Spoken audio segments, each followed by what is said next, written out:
Morning, family. Welcome. Good morning. Good evening, family. Welcome to Motivating Monday. It's been a long day. Thank you for coming out. This evening we're featuring Doni Glover and Dr Chere M Goode tonight. I'm so excited. These are two amazing people that happen to be friends for over almost 2 decades, I guess, at this point. But I want to shout out, if you guys have not checked out our vendors, make sure you go check out our vendors, from our water to our delicious food. Chef Mo is back there, to Coxie Kirk with his sauces, his dipping sauces. You know, every week we basically try to bring a motivational message and put the spotlight on our creators, our entrepreneurs, and our business people. I'm excited because I got a product coming to market. It's already out there, but we're switching things up. So I told you guys last week, for those who indulge in the infused product, the CBD THC, it has arrived. Sunshine Lemonade. Sunshine Lemonade, 40 milligrams of THC. Now, what you do is you pour it in this package into 16 ounces of water. You can put it in a 16-ounce water bottle. Every 2 ounces is 5 milligrams of THC.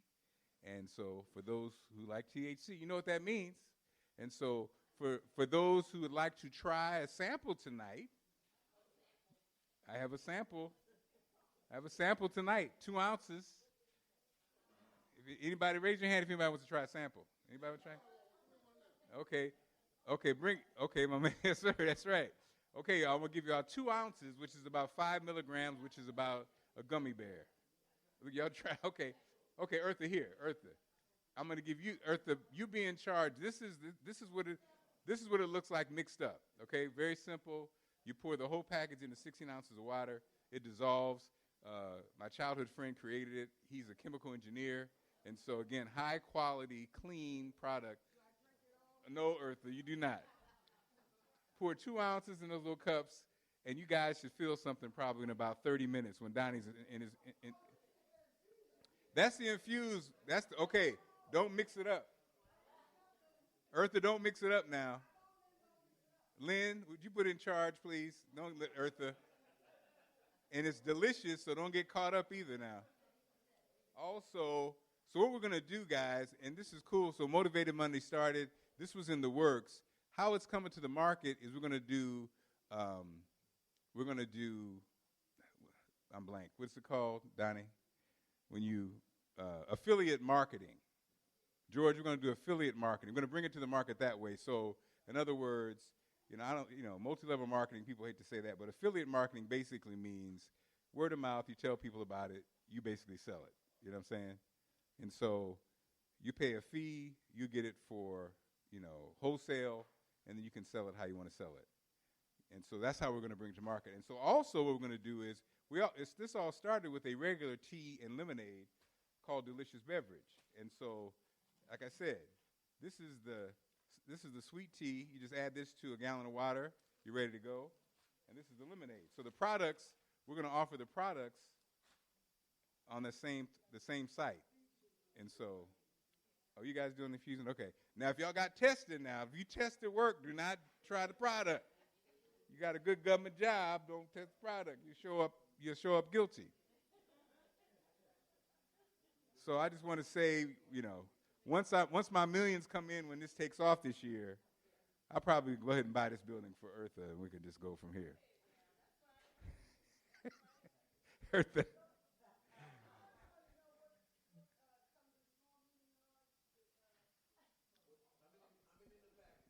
So this is one package. So this package right here, what you guys, 2 ounces is 5 milligrams. This is 40 milligrams. So this retail price would be $35.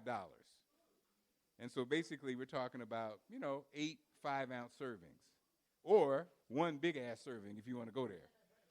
But so this is, matter of fact, Ertha, pass this around. I want you guys to see the quality of packaging. I'm excited because, again, we own this, so. Okay, pay attention, Mom. That's right. Tightening is about us tightening it up. We got to kind of pay attention to when people say information, because we got a lot of people trying to do a lot of things, and I want y'all to pay attention, because that means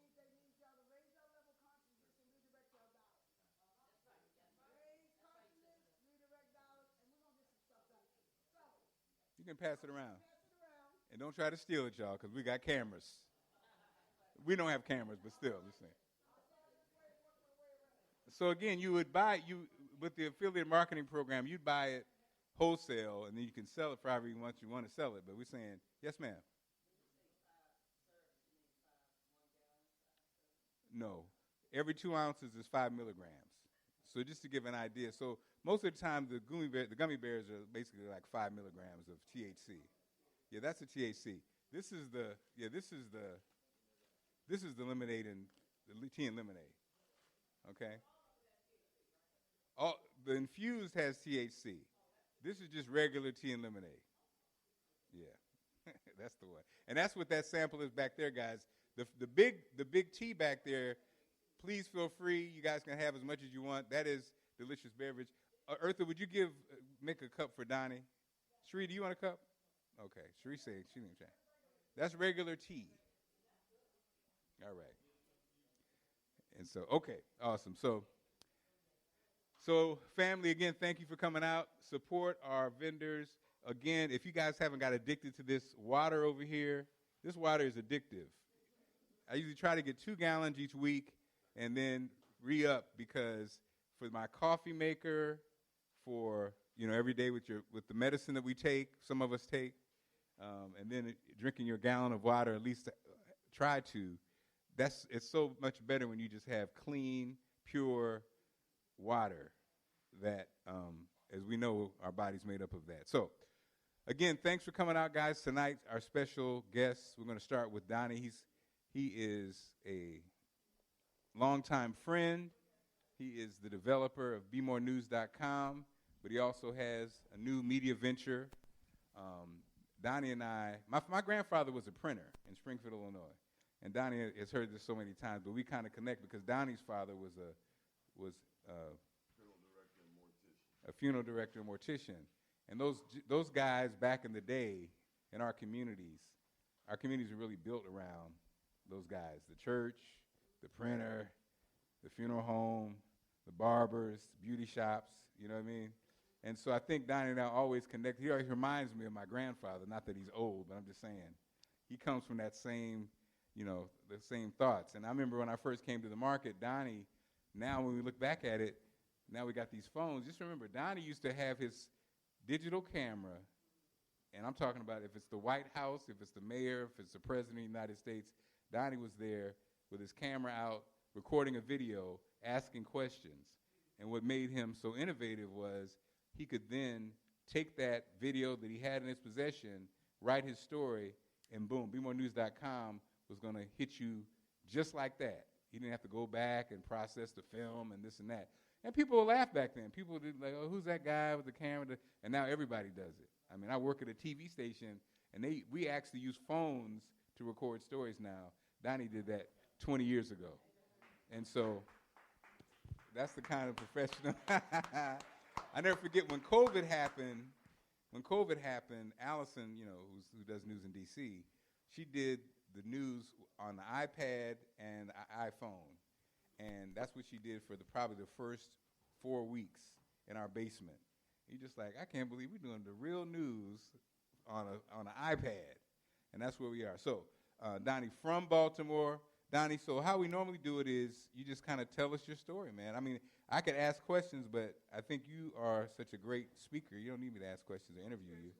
Well, okay, well, you got your microphone right there. So, Doni, let me see. So, Doni, let me see. Can I just jump in on the camera thing? Yes.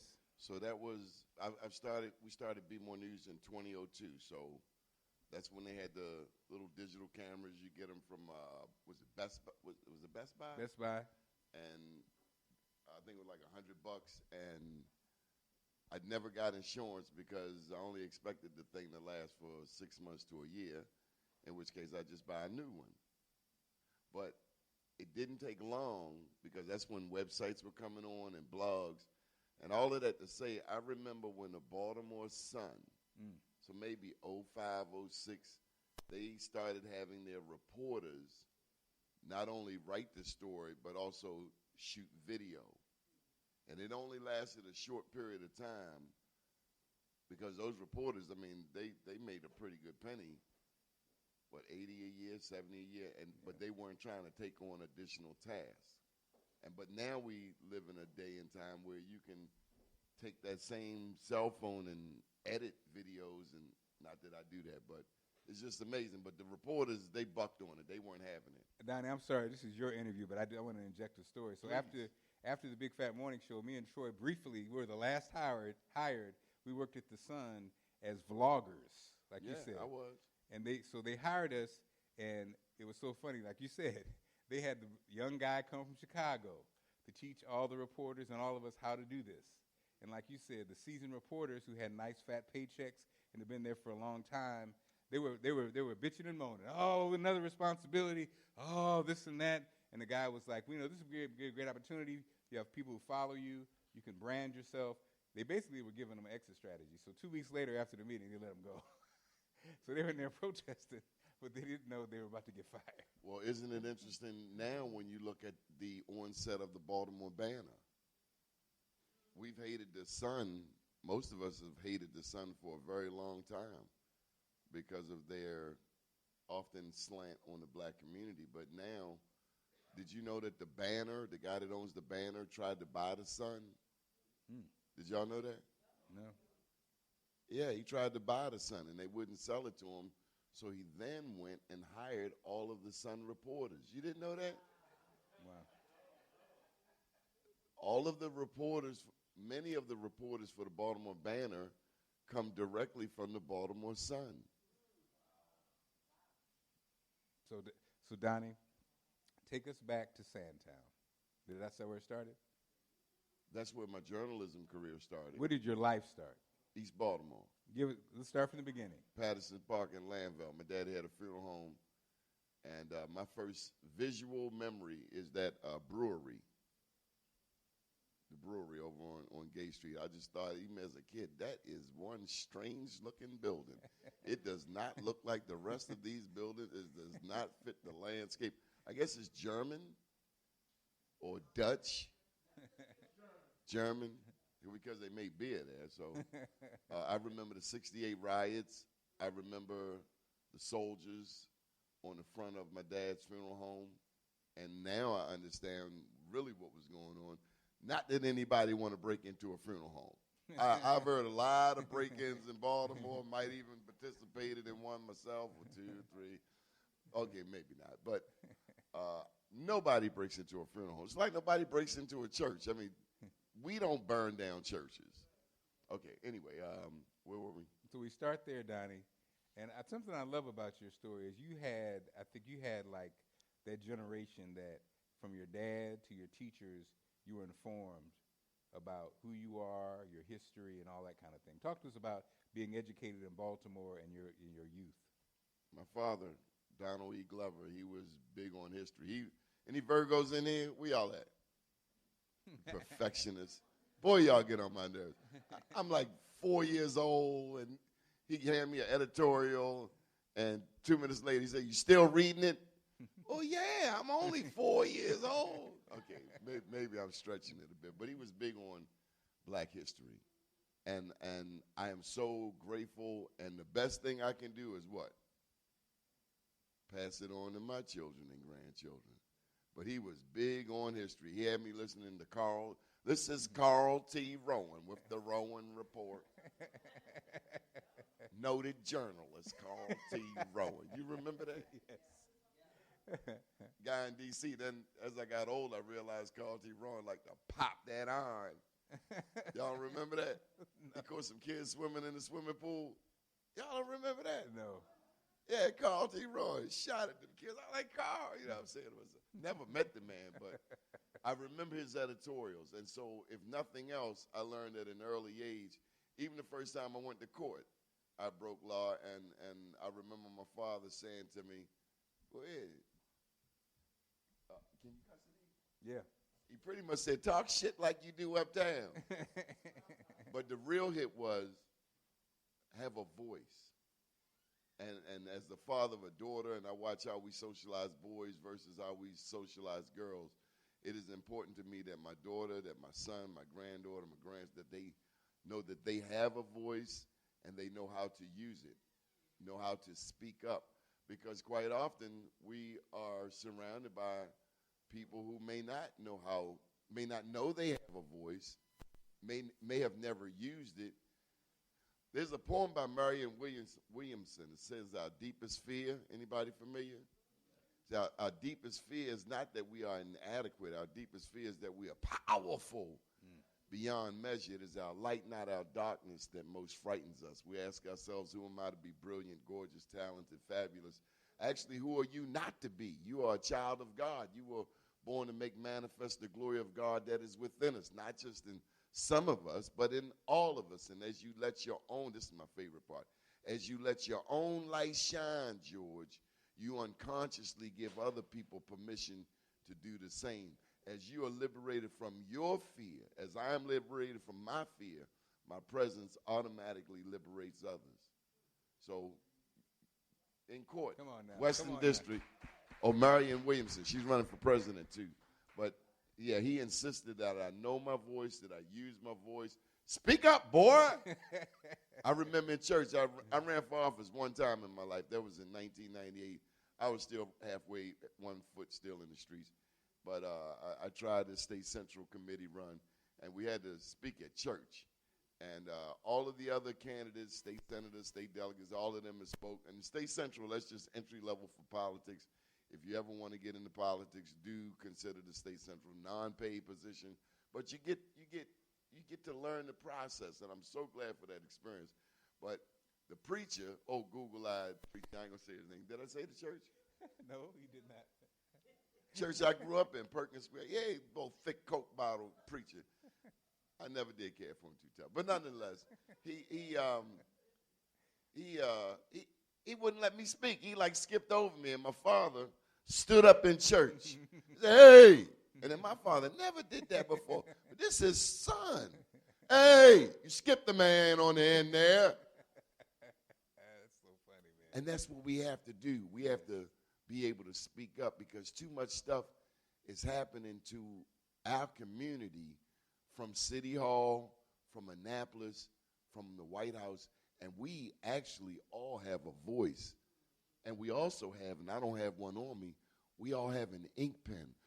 All of you went to Baltimore City Public Schools, I imagine, and y'all came through in an era where we had real teachers. We had black teachers who loved us. And they insisted that we learn how to read, write, and count. They insisted that we learn how to articulate, how to enunciate, how to make our issues known. And we have gotten soft. We have gotten soft as warm butter at room temperature. We don't show up, not us, because I know your children have grown, but we don't go to PTA meetings.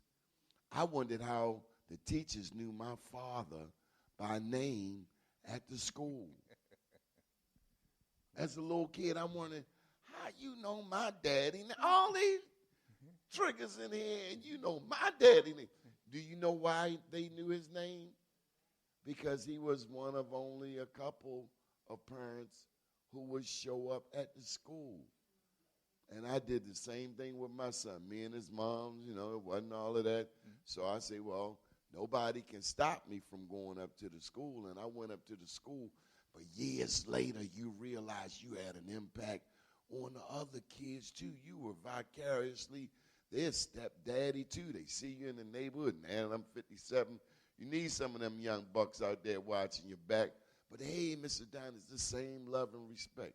So as we find our voice and as we teach it and pass it on, then they stop doing slick stuff. Like they wanted to come up Fremont Avenue. They had a meeting, and it might have been anybody like bike lanes? Put your hands up. You like bike lanes? You like them? Oh, you like bike lanes. Okay. Now, you're a serious minority in there. You like a white person in Sandtown. It's just like you just stick out like a sore thumb. But the Department of Planning, and I think there's only one black person in the city of Baltimore that works at the Department of Planning, really baffling for me in a 63% black and 73% black and brown city, that even though you got Morgan State University with engineering and the Deloitte School of Engineering and all of this stuff, you got one black planner in the city of Baltimore. Hello! You got one black planner? So that means you got somebody who has no understanding of Penn Lucy, of what's that avenue up here? One you almost got ganked on. Georgia Avenue, what's it called? No, up here off York Road.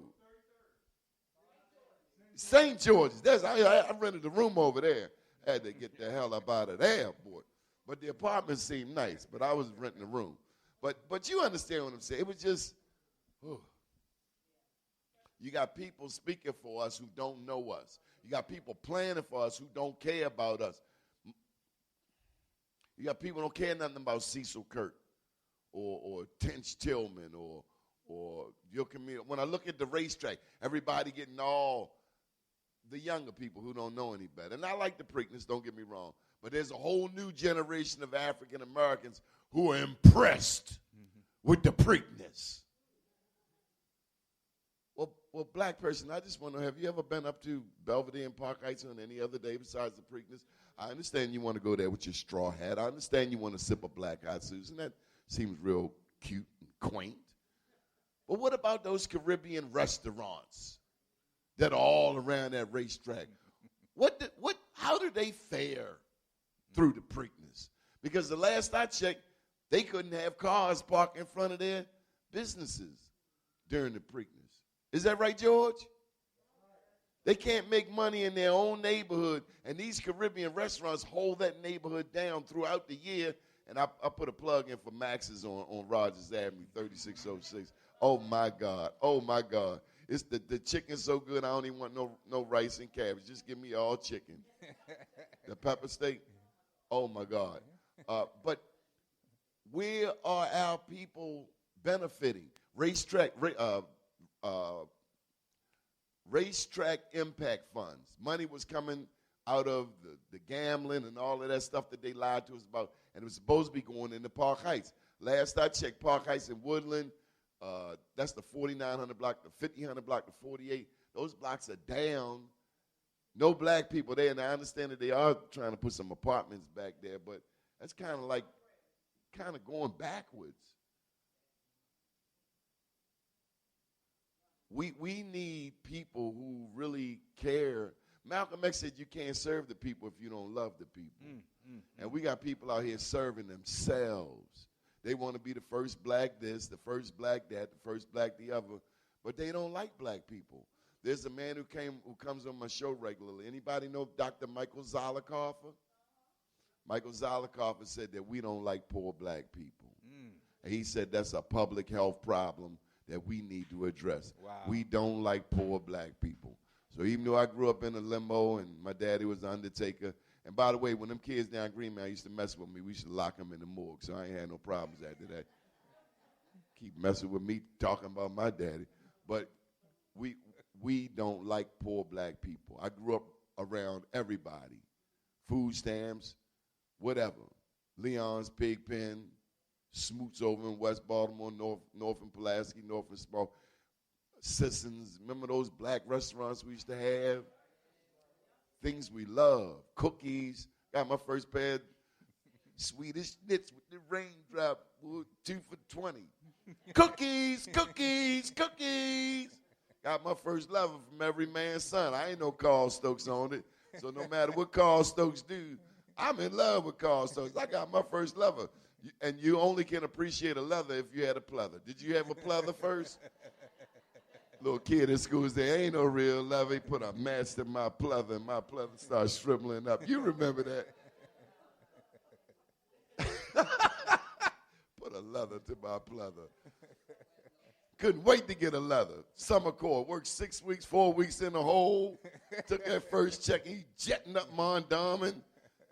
And that's before Mondawmin was a stick-up place. Because if you're from Baltimore, you know when you go to Mondawmin, you got to watch your 6, your 9, your 3. You better have an escape strategy. I hadn't even paid for a pair of Adidas up Mondawmin. 3 cats go by and say, what size you wear? Huh? I hadn't even paid for them yet. Security.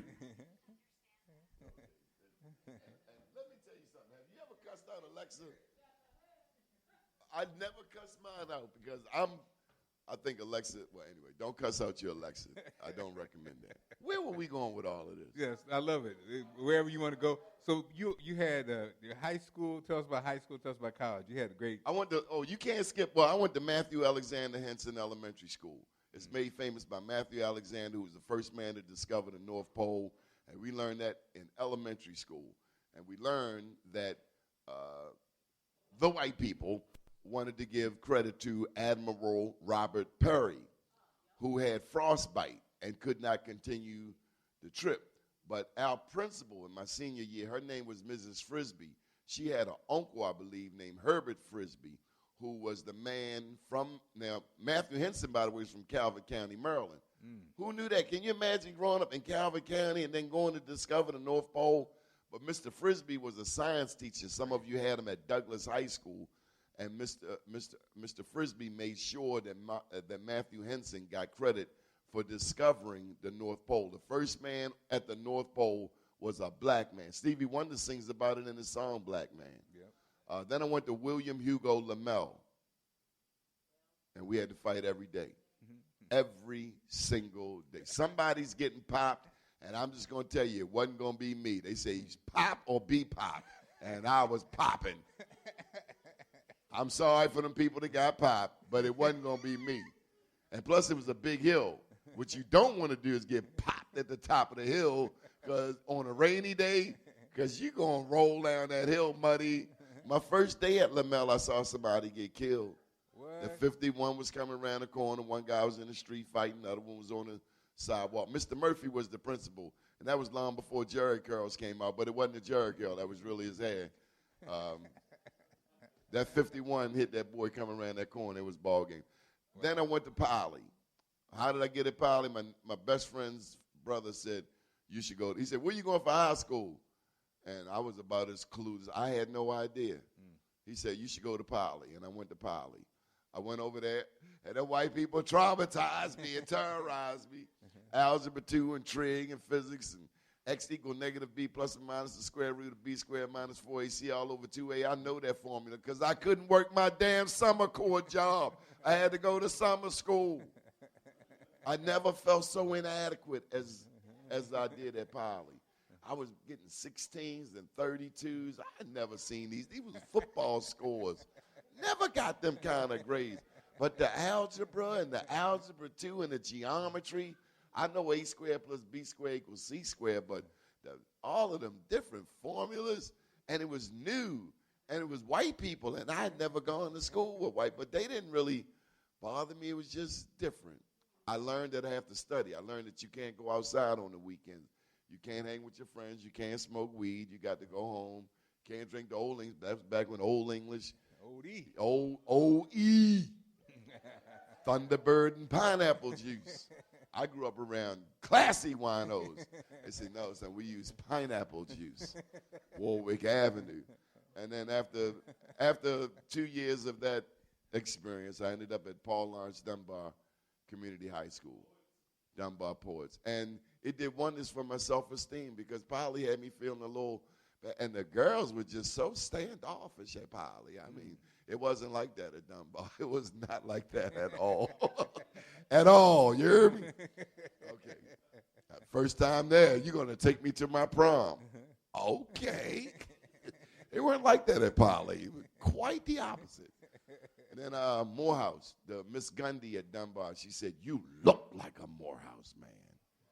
I had no idea about Morehouse. Isn't it funny how God put people in your life and they guide you? And for the most part, it was all good decisions. But Morehouse, the greatest 3 semesters of my life. I got a chance to walk with her.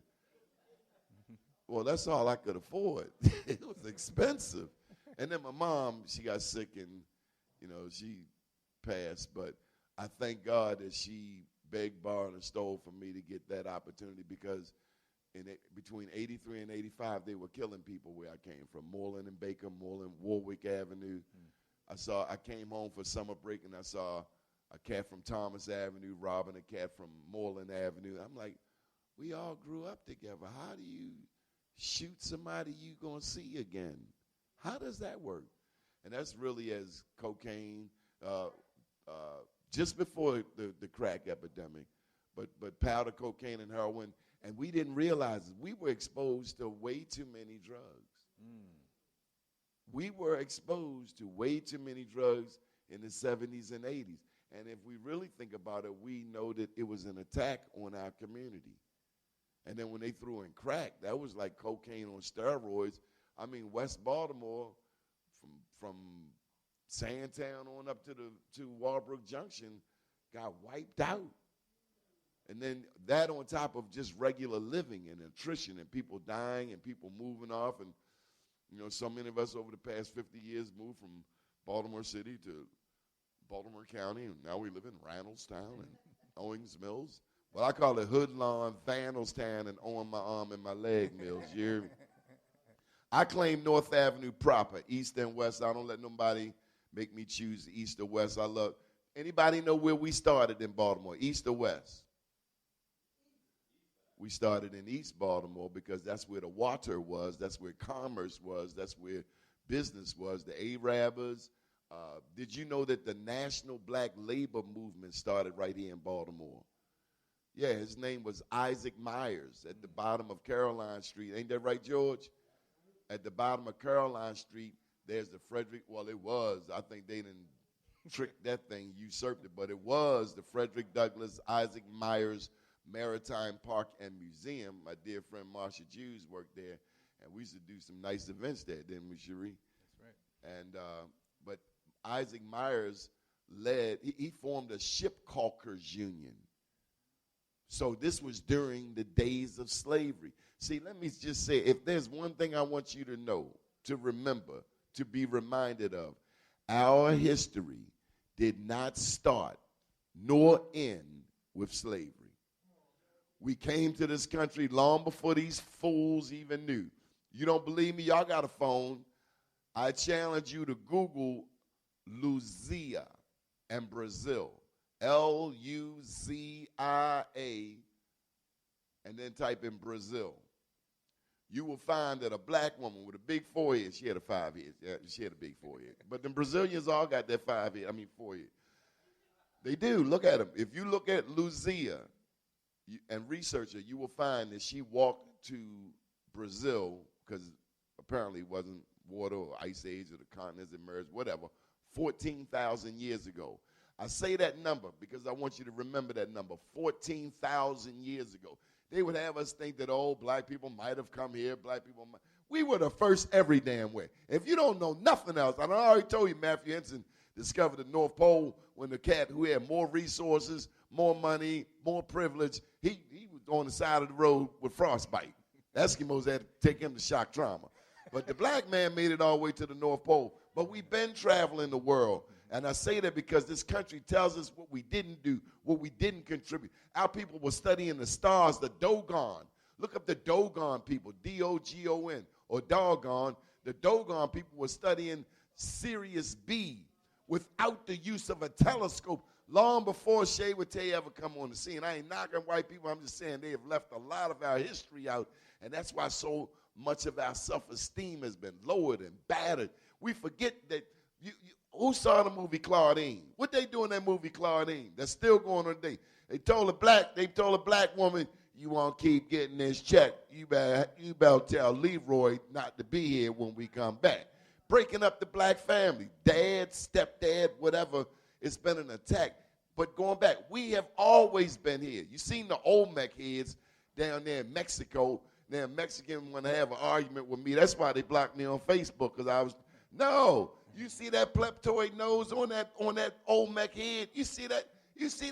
That ain't Mexican. That ain't Mexicano. No, S.A. That's Negro. That's black. I got one better for you. Google the San Bushman. S-A-N Bushman. The San Bushman. Now, that's the oldest DNA on earth. You know the San Bushman. Let me tell you who you know that's got San Bushman deep in their DNA. Nelson Mandela. Wow. You see them eyes on Nelson Mandela? If you see a black person like this, you'll say they got chinky eyes. We'll say they got Chinese eyes. I'm here to tell you the Chinese got their eyes. Chinese got African eyes. Everything we've been taught has been something negative. Everything they tell us about Haiti, that's a country for you. Haiti, everything they tell you about Haiti. Oh, Haiti this. Haiti got AIDS. Haiti got earthquake. Haiti got poverty. Do you know why everything they tell you is bad about Haiti? Because Haiti is the home of the most successful slave insurrection in the Western Hemisphere. Toussaint Louverture, Jean-Jacques Dessalines kicked Napoleon Bonaparte square in his ass. Said, get out. And that's why they paying child support and restitution to this day. They still mad. Napoleon got his hind part. They whipped him up and down the street. Sucker. In Jamaica, all you sisters need to know about Nani, the Maroon Queen. Nani, if you ever been in Jamaica, you know they got a $500 bill and they got Nani's picture on it. Who was Nani? They said the legend has it, the British soldiers went over to get Nani and they shoot bullets at her and she flip her backside around and the bullets ricochet back and knock them down. Is that the story? Down in Brazil, you got 47 million black people here in the United States. How many black people in Brazil? Like 120 million. So they got freedom fighters too. Who was it? His name was Zumbi. Z-U-M-B-I, Zumbi. We heard of Martin Luther King, Malcolm X, Nat Turner. He was more like a Nat Turner. Did you know Nat Turner was a preacher? Had a Bible in one hand and a had that iron in the other hand. We had freedom fighters. We didn't take slavery to have us think we took slavery lying down. Oh, yes, sir. Wow, no. Do you feel that in your DNA? Hell no. What? Slave who? And he come, gonna take my wife? Oh, no, he got to go tonight, King. Tonight. Slide a little bit of them hush puppies or put something in his, he going out tonight. Fentanyl, whatever the equivalent is, he got to go tonight. He ain't coming up in my bedroom. But they would have us think that our people were just weak and passive. Oh, yes, sir. Hell no. Our people are strong and smart and visionary. But somewhere along the line, because I asked my daddy when I was 7 years old, just down the street on Green Mountain, Norfolk Green Mountain, I said, Daddy, do you hate white people? And he said, no, I don't hate anybody. Do you know the impact that could have had on me if he said, yeah, I hate their ass? But he didn't. And I'm glad he didn't because I don't hate anybody.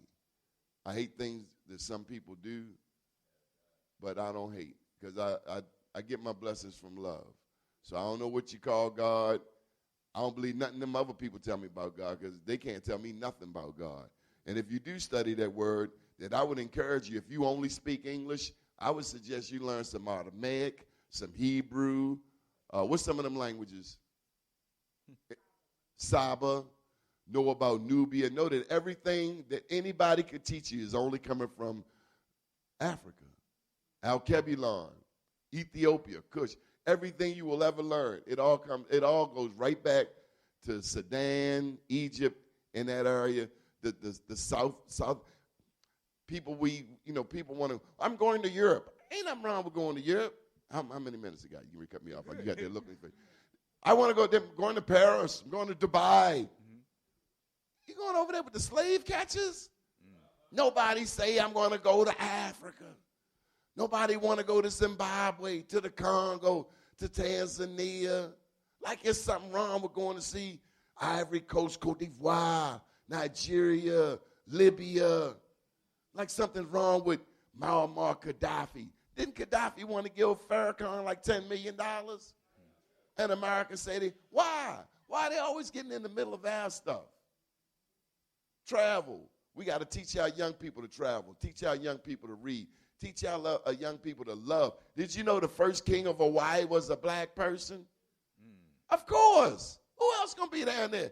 If you go through Fiji, Google Fiji and the people, big old afros.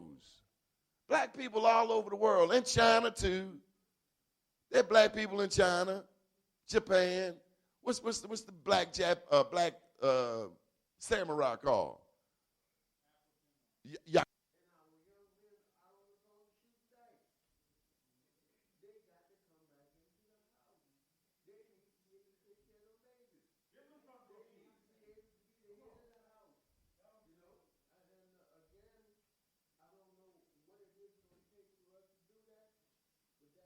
Love. Love. Need more love music. Well, Doni, thank you so much. Y'all give it up for Doni. Amazing speaker. One of the greatest we've ever seen, man. My goodness. So where my check? Powerful. Where my check at? I'm a capitalist. Get with Ertha. Ertha got the checks. Checks. Yep. Checks. And we paying juice and teas and lemonades. For now.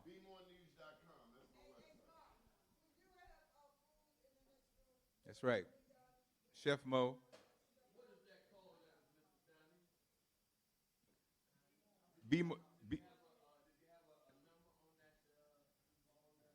Donnie, give your Be More News, but also your other, yeah.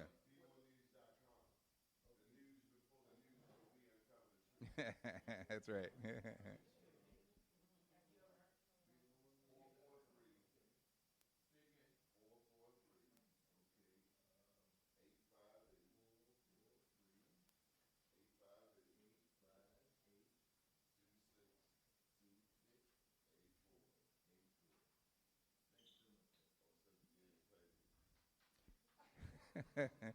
We're going to pay you eventually.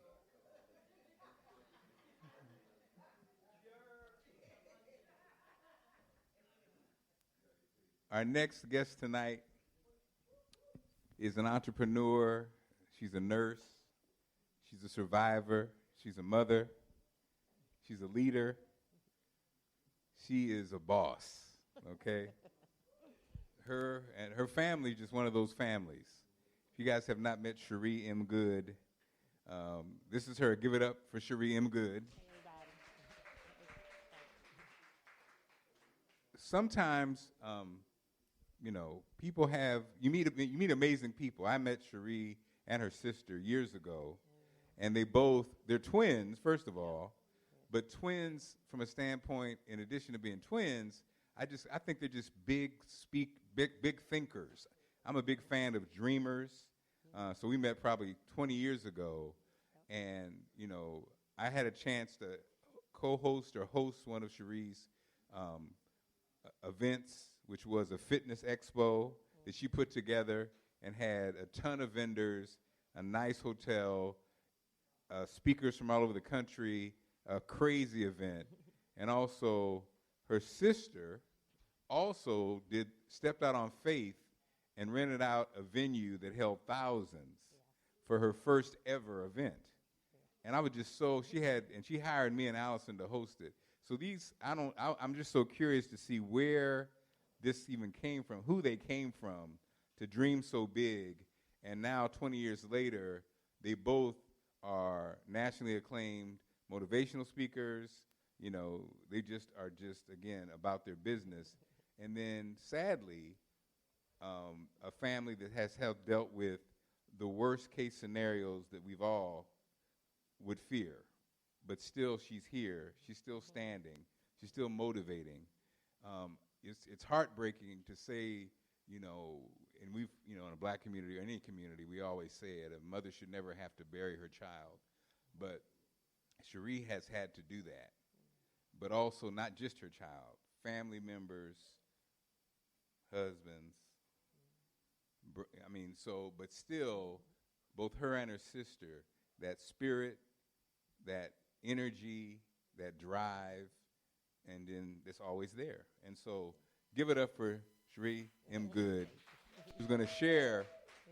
So Chere, again, as you kind of witnessed, sometimes the interview, sometimes it's just kind of speaking, how we want to do it. But where did y'all come from? I mean, who? Because it speaks to your family. It has to be exceptional because you guys are exceptional people. Yeah, actually, we grew up right in East Baltimore, born and raised we were born at Johns Hopkins Hospital. Wow. Lived in Lafayette Projects. I remember when it was the high-rise buildings. We were apartment 1C, living next to Michi and them. So we grew up in the inner city of Baltimore in the projects, and my mom was our biggest motivator. She said, "You will not be a product of your environment." And she said that since we were little. Like I couldn't even remember how far back.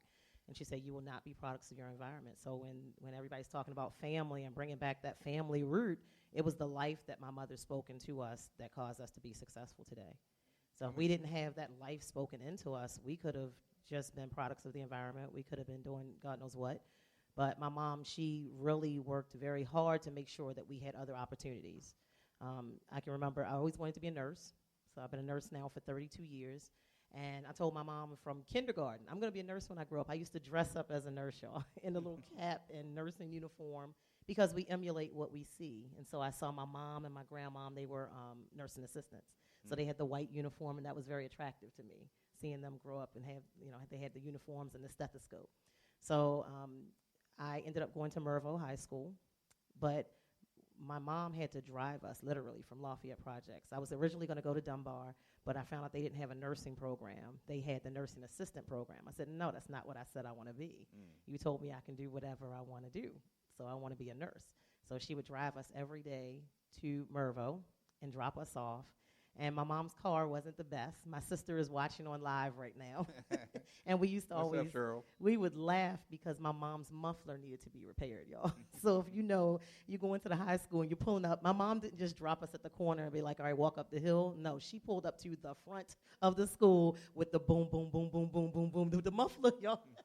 So we laugh about this to this day. Like we went from that to being 10 and 12-time best-selling international authors and speakers and traveling the world. And yes, Doni, I've been to Africa and Paris, and my sister actually hosts events all over the world. So if we didn't have that life spoken into us, we wouldn't be where we are today. So it does start at home.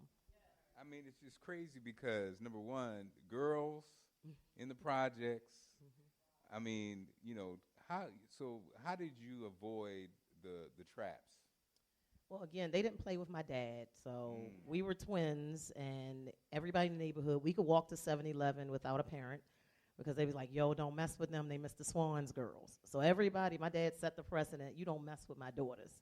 And we weren't allowed to just be out in the streets. My mom, she was with us. Somebody was with us, unless we were going to the store to buy chips or something like that. We weren't just outside, We had accountability. It was like, hey, you're going somewhere. No, you're not going to hang out outside. Who are your friends? The family environment was definitely what molded us because we didn't have just people just dropping in. My parents wanted to know who are your friends, who are their parents, So I do agree that is the root that we need to get back to because now kids are just like, oh, they're just out. They're just fending for themselves with no real direction. And so, we didn't like it all the time back then because my mom was really strict, but I appreciate it today, the lifestyle, the many pitfalls that I've avoided in my life. It's so crazy because I think that's what you mentioned. I think most of us in this room, if we had somebody, if it was a system, if it was somebody, if it was a neighborhood, we basically have been raised a certain way. Right. And so it's kind of like, it's tough because a lot of these kids, we know they didn't have what we had. Right. Like we knew whatever neighborhood you grew up in, if it's the projects, if it's the other side of the tracks, whatever, that really didn't matter. What mattered was your family. Absolutely. And so, but then we kind of saw that kind of, I think this generation is like raised with nothing, like, the nothingness of, it used to be the biggest drug dealer, still Big Mama, he still had to go to church. So even if, whatever you were doing, you still had a conscience, you had a reference point. Right. These kids don't have and he that. knew if Big Mama found out, it was going to be some be trouble, curtains. right? So that's it's the lack of accountability today. Nobody is holding the youth are accountable for their actions. And so you guys, basically both twins start off with the base information, had success. But the thing about you, I remember when Cheryl first started, I guess both of you guys, in a sense, not first started, you were speaking, but you accelerated it. Yes. And I looked up, and y'all just left me in the smoke. And I was like, damn, I should have focused. We didn't leave you. Y'all left me in you the was smoke. emceeing all the events. But I'm just saying, like, I remember, what is that? Talk to us about that. Because, again, I remember when you weren't as successful as you are now. But already, so you're already a nurse. Right. You're already having success. Yeah. What was that driving thing that keeps it ticking and keeps you like, I'm going to do this, I'm going to do this, I'm going to add on to it? I think growing up poor, I wanted more. I always wanted more. That was our thing. My sister and I talk about all the time. Like, my sister tells the joke about eating llama beans. You cannot give my sister a llama bean to this day, y'all. She hates llama beans. She's like, don't you give me no llama beans. And just having those restrictions on life, like I can remember going to like McDonald's or whatever, we had to share meals, stuff like that. I think we didn't want to reside in a scarcity mindset. We wanted more. We always felt like it has to be more. We want to do this, and and it was the things that we were exposed to as well. Like we spent a lot of time with my aunt and my grandmother in Oxon Hill. Every summer we would go, and my aunt in Oxon Hill was pretty well off, so we would see a different side of life. We saw the Fresh Princess of Oxon right, Hill. the Fresh Prince of Oxon Hill, right? Okay. And she would take us every summer, and we would stay with my grandmother and my aunt. So we were exposed to, bigger and better restaurants and things like that. And so that was attractive to us, like, hey, I want to live a better life too. I don't have to just, stay in my environment. I can branch out. I can go other places. I can travel. I can see more of the world than just what's right here outside of my front door. And so also, guys, as twins, I've worked with both you guys, and it just felt like y'all just rocked together, like always supportive, I never felt any like competition. No. Though you guys were both winning, right. But it was like, it just felt like it's just, how did y'all work that out? Because sadly, a lot of times in families, that's a big challenge. I mean, twins, that's my best friend. We were together throughout our whole life. We dressed alike. We shared the role of Goldilocks in kindergarten, all that good stuff. So we are still thick as thieves right now. If I'm hosting a huge event, she's my assistant.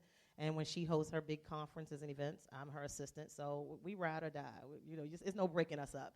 And if you talk to me, it's like talking to her. And she sets the precedent with her team, like, hey, whatever my sister says goes. That's true. And vice versa. It's like, don't come back and ask me anything. If my sister said it, it's what I would have said. So you just have to have that, I guess, that core family tie that says nobody's going to come between this. Because it's been people that's tried. Come back and circle back and maybe say something to her. And she's like, what did my sister say? And the same with me. So we support each other wholeheartedly. We talk every single day. If she needs anything, I'm going to give her my last and vice versa. So, again, family is really, really huge to us. We do have a brother who's 7 years younger than us, and he's right now living in Grenada becoming a doctor. Wow. So, again, just...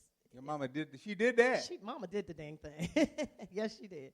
And at one point, my dad was no longer in our home, so my mom literally raised us as a single mom for most of our life. Yes, we knew our dad. He was there for a part of our life, but he succumbed to like alcoholism and would get abusive and things like that. So we had a dark side of our lives as well. It wasn't just all roses. We saw the abuse, and we didn't want that. We oftentimes would lay in bed. My sister and I shared a room, so we would lay in bed and talk about life's experiences and things like that. And so it shaped us. We knew the things that we didn't want and the things that we wanted to be better in our lives. And how did you, drama, trauma? How did y'all get over that? Because I think, many of us in the audience or people are sitting or watching. When you're facing that scenario, that worst case scenario, how did you motor past it? Would you lean on? We have a strong faith base as well. My mom is still very religious to this day. We were raised as Jehovah's Witnesses, so my mom has been a Jehovah's Witness since I was 6 months old. So we had a very strict guideline. Religion was very important. It wasn't if you were going to the hall, you go into the hall, whether you want to or not. So my mom still practices. She's still a Jehovah's Witness to this day. So that was our faith base was important. And then also just being honest and having those open conversations with my mom. I can remember when we were 16 years old, we told my mom, look, if you take him back, we leaving. I don't know where we was going because we ain't have nothing. But we said that to her, and I think that was kind of like her wake-up moment that, like, wow, my girls are seeing me go through this abuse, and it's affecting them as well. And so that was the last time that we saw my mom get abused. So I think having open conversations and being honest with your family and talking about serious issues like abuse and alcoholism and things like that, it shapes you, and it also be honest with yourself. So like even my decision making in men that I deal with, that has shaped that. Like I know that that's not the life that I would ever want to live. So if I see any kind of red flags for that, I'm running for the hills. And even alcoholism, it's something that leaves a bad taste in my mouth. So, Sheree, again, I mentioned it, but as we get ready for this beautiful event, you guys see the flyer, and I could get emotional because I think every parent's worst thing. So, talk to us about that and how. Your son was a superstar. Yes, he was. He looked like a superstar. He moved like a superstar. He was a shining star, and you lost him. Talk to us about that. So Jordan Alexander Cofield was my baby boy. I have two sons. Joshua and Jordan. Jordan was 20. Joshua is 28 now.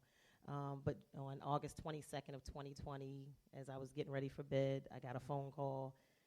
Well, let me tell you a little bit about Jordan first. Jordan was the starting wide receiver for Morgan State University. He was already on the NFL draft list, set to do some amazing things. He was known for speed. He was a track star for Morgan State as well.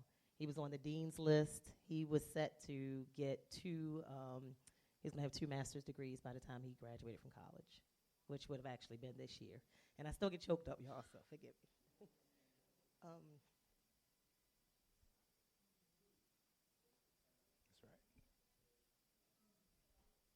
And so I got the call on August 22nd of 2020 that Jordan was in a motorcycle crash.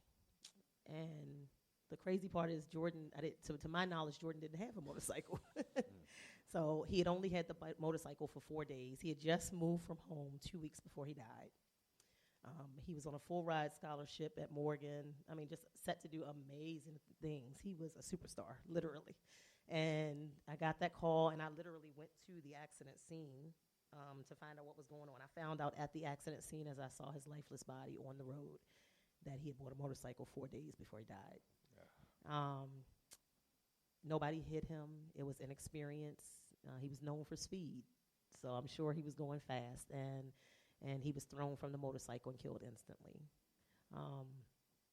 Seeing your child's body on a road sends you through so much trauma. I can remember I suffered with amnesia, and a lot of people, I didn't share this. I haven't shared it openly. I share it with friends and stuff. I suffered with amnesia after losing Jordan. I couldn't. You could tell me it's 80 degrees outside. I would come back and say, how many degrees is? I mean, literally, you would say it to me. My short-term memory was gone from losing him, and it had to slowly work its way back. It's still not 100%, honestly, and we're talking about 2.5 years ago. Mm-hmm. And sometimes I still have to have things repeated to me twice, and I'm like, hey, it is what it is. Go through what I've gone through, and then come back and holler at me. So my twin sister, she buried my son. I wasn't even in a condition to even bury him. So she came and left her family and camped out at my home for about 2 weeks. She said, how do you want him put away? And so we put him away so eloquently. Wiley Funeral Home did an amazing job. We had him taken to his last destination in horse and carriage. Wow. In a gold casket. And so Jordan is resting peacefully at King Memorial Cemetery. And then, as if that wasn't enough and traumatic enough, 6 months later, my kid's dad died at the age of 53 years old. So it opened up another wound. We had been married. We were divorced at the time, but we had been married for over 14 years. And it just sent me back down. I thought I was getting a little bit better, but then after that 6 months, hearing that he was suddenly gone really sent me spiraling down again. So I was working as a hospice nurse at the time, which was crazy because you're dealing with death and dying every single day. So needless to say, I had to change careers. I couldn't do it anymore. I tried to go back after about 3 months of working, and I tell you one thing about jobs, they don't care about your life. Come on now. So that was another motivator for me to keep doing what I'm doing now, even though I still work as a nurse, but it's very different. I set my own hours. They don't tell me when to go in. It's Monday through Friday. I can do, I basically can still live my life and run my businesses. The first day I went back to work as a hospice nurse, they sent me on a death visit to pronounce a body. Damn. Needless to say, I spiraled down again. And so I ended up staying out again. I called my doctor. I was like, I'm just not ready. It's too much. I can't do this. And I had to be honest with myself that I was depressed. And I didn't, you never want to say I'm depressed, but I was really depressed. It was days that I didn't even want to get out of bed. It was days I didn't get out of bed, honestly. But the support system I had, from my sister, she was like, no, we ain't having this. She would call me every single day. How you feeling? What you doing? So your support system and the people that you surround yourself have the hugest impact on your recovery, on your life, on everything, your success. If you surround yourself with bottom dwellers, you will be at the bottom. So you have to make sure you're surrounding yourself with people that want to see you win, people that genuinely have your back, people who they may not know what you've gone through, but they know the impact of what you've gone through had on your life. And so my sister, I mean, it was almost like she lost her child. That's how much she took on the situation of losing my son. But I had two choices. I could either continue to sink, or I could turn that pain into purpose. Come on now. And so I made the latter choice. I was determined not only that my baby boy's name would never, ever be forgotten, but I knew I had to get out of this rut. I couldn't stay there. I couldn't stay stuck in that place. And so now I went to work. And once I go to work, it's over. You locked in. So I locked in. I started a nonprofit organization called the Jordan Alexander Cofield Foundation. And because Jordan was a scholar and an athlete, I started a scholarship fund. So now I send kids to HBCUs. They have to be going to HBCUs. The money is going to stay black. And annually, we send 6 kids to college in Jordan's name. Come on now. Give it up, y'all. So, I mean, our first, we were only in our second, this will be our second event. One of them is our gala. We do a fundraising gala, black and gold, because everything Jordan touched turned to gold. Wow. And so it will always be a black and gold gala. And so we do it annually, and all of the 100% of the proceeds goes to send these kids to college. So we've already done 5 scholarships in the first year. Wow. So that was one way that we're keeping Jordan's name, his legacy. Jordan had a legacy at 20 years old. Let me tell you, just his funeral, we rented out the entire funeral home for Wiley. This boy was 20 years old. We didn't have any room. We had to turn people away. Over 20,000 people on the video of his funeral. That's how many lives he impacted in such a short period of time. The coaches that recruited him flew back in from all over the world to come and speak at his funeral. So as a mom, that warmed my heart, even though this is the worst thing that's ever happened to me in my life. We also adopted a portion of Ricerstown Road. Since Jordan was really known in Owings Mills, I adopted a 2-mile stretch of roadway where if I ever want to see his name in lights, I just go to the signs. He has 2 signs, and we clean that roadway 4 times a year in his honor.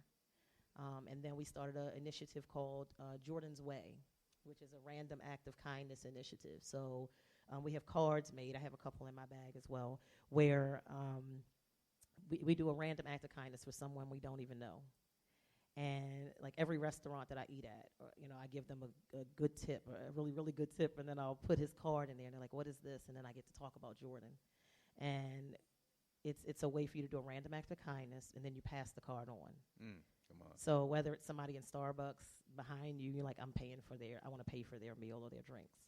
Can you give them this card when they pull up to the window? And then they give it. So Jordan's card is all over the world. It's in New Mexico. It's in Africa. It's in Bahamas. It's in Paris. It's all over the world. So everybody knows about Jordan all over the world. Let's give it up, y'all, once again. So it tells, the card tells what happened to him, but it also tells about the scholarship fund. So we've gotten donations from all over the world just to help send student athletes to college.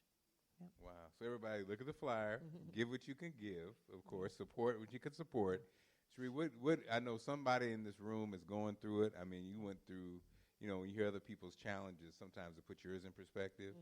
But can you give us a couple things that you learned through, going to hell and back and still dealing with it about recovering, surviving, and moving forward? Can you give us a few? Absolutely. They call me the recharge strategist because I teach self-care. And I teach that you have to recharge your internal batteries, not just your gadgets. So we're quick to plug up our cell phones, our computers, our tablets. We'll even talk to a perfect stranger.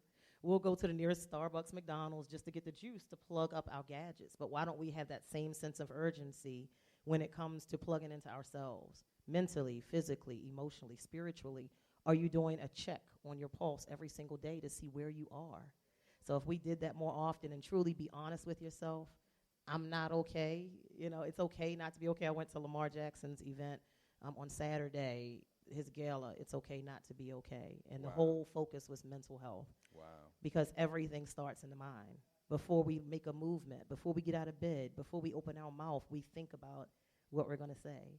So if the mindset is healthy, then the rest will follow. So we have to focus more on how we're feeling on a day-to-day basis. So it's okay to get therapy. I went to grief counseling. I went to bereavement counseling. When I felt like I got what I needed to keep going, I put it down. But then there were times when I had to pick it back up. And this is a lifelong journey that I know I'm on now. I will never, ever forget my son. I will never, ever not remember the 22nd of every month. the 22nd of every month, I always have to pause and I lay there for a couple more minutes. And sometimes tears flow, and I'm like, I'm not even trying to cry, but the tears are flowing. I allow myself that space to have that emotion and realize, wow, look where you were, but look where you are now. And I get so many phone calls from mothers grieving because they watch your journey, whether you know it or not. That's true. And they like, how are you living? And I live so loudly now, y'all. My sister's like, girl, you be gone. You just be gone. I live so loudly and openly because we're not promised the next second of life. We used to say you're not promised the next day.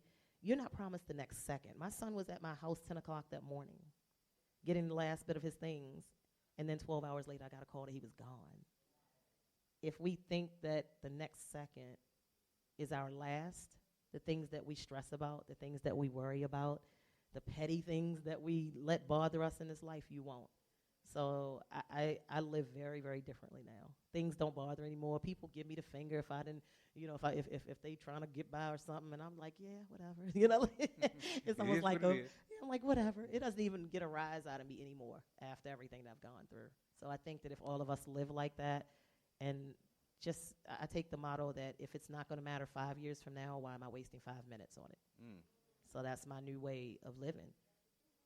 Think about it. If it's not going to matter 5 years from now, why am I wasting this energy, this time on this when I could be focused on growing, success, love, life, doing something to make the world a better place? You are doing that. Give it up for Cherie. Y'all got questions? Anybody have any questions?